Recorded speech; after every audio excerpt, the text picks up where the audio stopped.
পয়গম্বর বলেন, হে আব্দুল্লাহ, তেলাওয়াত করতে যে একটা মজা, তার থেকে 1000 গুণ বেশি মজা তেলাওয়াত শুনতে।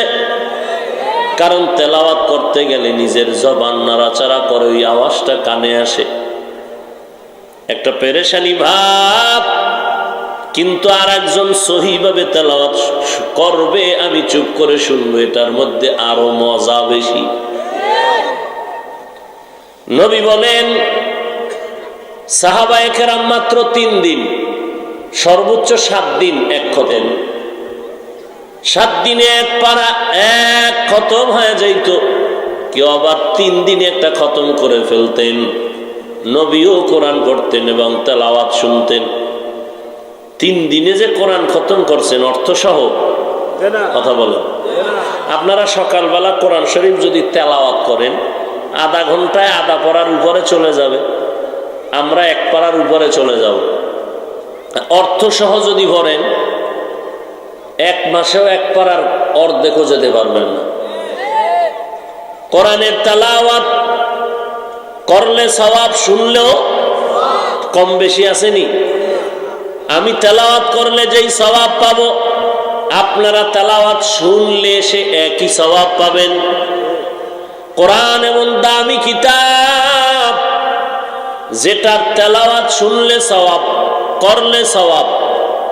আল্লাহর কোরআন নামাজের মধ্যে বসে পড়বা, 1 অক্ষরে 50 নেক। মাওলার কালাম দাঁড়াইয়া নামাজে পড়বা, 1 অক্ষরে 100 করে নেক। আর এমনি তুমি তেলাওয়াত করে বলবা আলিফ লাম মিম। আল্লাহর নবী বলেন, 10 নেকি করে 30টা নেক আমল নামায় জমা হয়ে যাবে। বাগিচাপুরের মানুষ, আপনারা কোন জায়গার মানুষ? কি কয়েন না যে বলেন না কেন? কি কোনো কিলাকিলি আছে না? দ্বন্দ্ব আছে? হ্যাঁ, আর বুঝলাম তো, স্থানটা কি এইটা বলতে আপনাদের কষ্ট? কত সুন্দর নাম, কামের লগে আসেনি কিছু? হায় হায়, আল্লাহর কালামের তেলাওয়াত। সাহাবী বলেন, আমি নামাজে দাঁড়াইলাম, নবী ইমাম সাহেব। নবী তেলাওয়াত শুরু করলেন, বিসমিল্লাহির রহমানির রহিম, আলহামদুলিল্লাহি রাব্বিল আলামিন, আর রহমানির রহিম, মালিকি ইয়াউমিদ্দিন, ইয়্যাকা না'বুদু ওয়া ইয়্যাকা নাস্তাঈন, ইহদিনাস সিরাতাল মুস্তাকিম, সিরাতাল লাযীনা আন'আমতা আলাইহিম, গায়রিল মাগদুবি আলাইহিম ওয়ালাদ-দাল্লিন।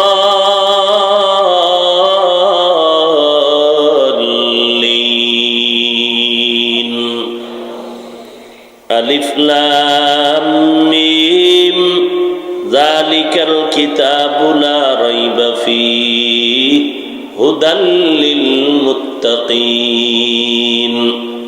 নবী তেলাওয়াত করতেছেন, আমি নামাজের পেছনে মুক্তাদি হিসেবে দাঁড়ানো। তেলাওয়াত চলতেছে, নবীর তেলাওয়াত করতে করতে করতে করতে মাঝামাঝি গিয়া রুকুর মধ্যে যাবেন, দেখলাম না, নবীর তেলাওয়াত বন্ধ নাই। সূরা বাকারা পুরাটাই শেষ, বিশাল বড় সূরা। সূরা বাকারার তেলাওয়াত চূড়ান্ত ভাবে শেষ করিয়া নবী রুকুর মধ্যে যাবেন, কয় না না। নবী আবার বিসমিল্লাহ বলে সূরা আলে ইমরানের তেলাওয়াত শুরু করলেন।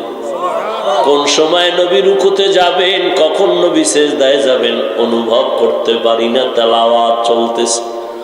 সূরা আলে ইমরান এটাও বড় সূরা, তেলাওয়াত চলতেছে। মধ্যখানে গিয়া নবী বোধহয় সিজদা রুকু করবেন না, পুরা আলে ইমরান সূরাটাও তেলাওয়াত শেষ করলেন। প্রথম রাকাতে শেষ করিয়া নবী রুকুতে যাবেন, কয় না, নবী বিসমিল্লাহ বলে সূরা নিসাও তেলাওয়াত শুরু করলেন। সূরা নিসা পুরাটা শেষ করলেন। নবী এত মোহব্বত করতেন আমার আল্লাহর কালামকে, নবী এমনি গ্যারান্টি দিয়া যায় নাই, নবী গ্যারান্টি দিয়া বলেছে, এই উম্মতেরা, কিয়ামতের আগে তোদের কোনোদিন বিপদ আসবে না যদি দুই জিনিস আমি মুহাম্মদের থেকে ধইরা রাখো। আমি নবী দুইটা জিনিস রেখে গেলাম, ধরে রাখ, কোনোদিন বিপদ আসবে না।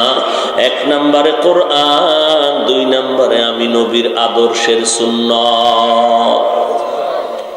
কোরআন বুঝো না, আলেমের কাছে যাও, তাদের বন্ধু হয়ে থাকো। আমি নবীর এক প্রথম কাজ কোরআনের তেলাওয়াত।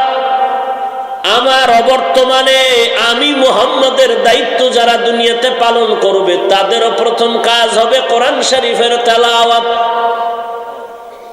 কারণ নামাজ পড়বে, ইমামতি করবে, তেলাওয়াত যদি শুদ্ধ না হয় নামাজ হবে না। অতএব এক নাম্বার কোরআনের তেলাওয়াত। দ্বিতীয় দায়িত্ব হলো উম্মতের কলব ধোলাই করা, অন্তর ধোলাই করা। একা একা সম্ভব না। বলে দলিল, দলিল হলো শব্দটাই দলিল, ইউজাক্কিহিম শব্দটাই দলিল। একা একা কখনো কলব সাফ হয় না অন্যের সহযোগিতা ছাড়া। কলব এমন একটা পাত্র, যেই পাত্রটা আর একজনের নজর না রাখলে কোনোদিন পরিচ্ছন্ন হবে না। এজন্য আমি নবী উম্মতের কলব ধোলাই করতাম। এবার দায়িত্ব পালন করবে উলামায়ে আহলে হক সাদিকিন। তোমরা তাদের বন্ধু হইয়া থাকো। বলে কতক্ষণ থাকবা? কলবের মধ্যে গুনাহ যতক্ষণ যাবে না ততক্ষণ থাকবা। কলবটা পরিষ্কার হওয়া পর্যন্ত তোমরা আল্লাহওয়ালাদের সাথে থাকবা, সাদিকিনদের সাথে থাকবা। কিছুদিন থাইকা দূরে যাওয়া হবে না। 24টা ঘন্টা তার পেছনে সময় দাও। তার মোহাব্বত নিয়ে বান্দা তুমি সুন্নতের আমল করো, গুনাহ থেকে নিজেরে বাঁচাও। এটা যদি তোর তবিয়াতে ধরে না, এই জন্যই তো আমার আল্লাহ বলছে একটা মেডিসিন আগে ঢুকায় রাখ, তাকওয়া, আল্লাহর ভয়। আল্লাহরে যদি ভয় করিয়া চলো, তখন তোমার বয়সের ছোট মানুষটাকেও মানা তোমার জন্য সহজ হয়ে যাবে। আর আল্লাহর ভয় যদি না থাকে, তখন বড়দেরকেও সম্মান করার মন মানসিকতা আসে না। তখন বড়দের সাথেও বেয়াদবি করে, কারণ আল্লাহর ভয় নাই, জবাবদিহিতার চিন্তা নাই। আর আল্লাহর ভয় যখন অন্তরে আসবে, তখন বড় না ছোটদেরকেও মানার মতো অন্তর তৈরি হয়ে যায়। বাচ্চাটা আগুন দেখলে ধরতে যায়, সাপ দেখলে ধরতে যায়। ওই বাচ্চা বুঝে না আগুন কি খতরনাক।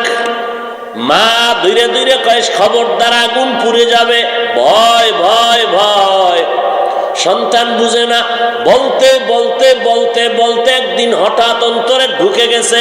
সন্তানের অন্তরে যখন ঢুকলো আগুন একটা ভয়ঙ্কর, সাপ ভয়ঙ্কর। এখন বাচ্চা দেখে দিছে দৌড়। মা কয় দৌড়াস কেন? কয় আগুন।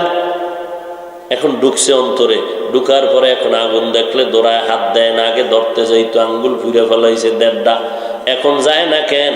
অন্তরের মধ্যে ঢুকছে আগুন একটা ভয়ঙ্কর। ঠিক যেই জাহান্নামী মানুষগুলো গুনাহ করে করে বড় মজা পাইছে, এরা জাহান্নাম সম্পর্কে ধারণা নাই, এরা জাহান্নামের আগুনের তাপমাত্রার ধারণা নাই, আল্লাহর আযাবের কোনো ধারণা নাই। এরা যখন আলেমদের সাথে জুড়ে যাবে, আলেমরা যখন বলবে নামাজ পড় না হয় গুনাহ, জাহান্নাম, ও বান্দা দাড়িটা লম্বা কর না হয় জাহান্নাম, মিথ্যা কথা বলা বন্ধ কর না হয় জাহান্নাম, এইভাবে জাহান্নামের বয়ান করতে করতে করতে করতে করতে করতে কলবের মধ্যে এমন একদিন ঢুকে যাবে জাহান্নাম বড় ভয়ঙ্কর। তখন আর হুজুরের লাগবে না, নিজে নিজে গুনাহ দেখলে গুনাহ থেকে পালাইতে শুরু করবে। এই জন্য সাদিকিনদের বন্ধু হও, আল্লাহওয়ালা, সত্যবাদী। বলে সত্যবাদী মানে শাব্দিক অর্থে না, শাব্দিক অর্থে তো হিন্দুও সত্যবাদী, এই সত্যবাদী না। বলে যার পুরা জীবনটা সততার উপরে চলবে, জমিনের মধ্যে সততার উপরে জীবনকে পরিচালনার মডেল হলো আমার রহমতের নবী যার 63 বছর জীবনে কোনো মিথ্যার আশ্রয় নাই, যার আখলাকের মধ্যে কোনো ঝামেলা নাই, যার লেনদেনের মধ্যে কোনো ভেজাল নাই, যার ব্যবহারে কোনো মিথ্যা নাই, যার ধোঁকা নাই, কোনো ভেজাল নাই,